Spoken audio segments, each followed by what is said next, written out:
vestía con su propio gabán y lo dejaba inmovilizado, hasta que algún observador se le compadecía de él y lo liberaba. "Es el nahual", le decían sus amigos, y le recomendaban conjuros para defenderse. Lo que no falla es herirlo con un carrito, como lanza, con el canuto de la punta relleno de estiércol. Cuando veas al perrito, arrójale el carrito y verás que lo traspasas.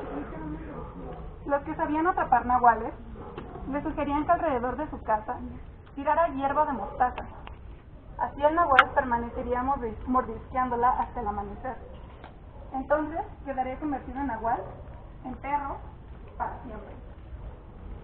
El más audaz de sus amigos les dijo: "Cuando escuches el aullido de los perros, encuérate y apréndalo. Verás que el nahual huye y jamás regresa. A mi casa llegó varias veces un bus.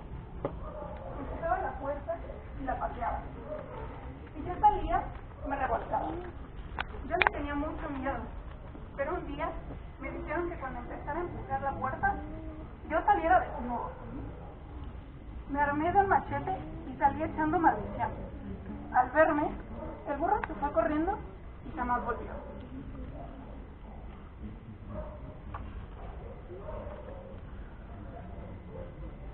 Los nahuales nunca fueron el doble de uno, el 4. Eso es mentira.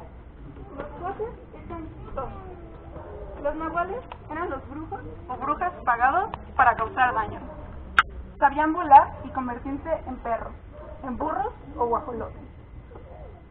A principios del siglo XX se les veía revolotear por el Cerro de la Estrella y por el Ajusco. Los brujos se cubrían con la piel surtida del animal en el que deseaban transformarse. Además, recitaban fórmulas verbales y se revolcaban en la ceniza del tequila, donde las señoras cosían las tortillas. Era forma de animal, se sacudían y salían a cumplir con su trabajo nocturno. Las brujas nativas eran diferentes a las hechiceras inglesas. Eran ancianas vestidas de negro que volaban en escobas. Aquellas se quitaban las piernas para volar.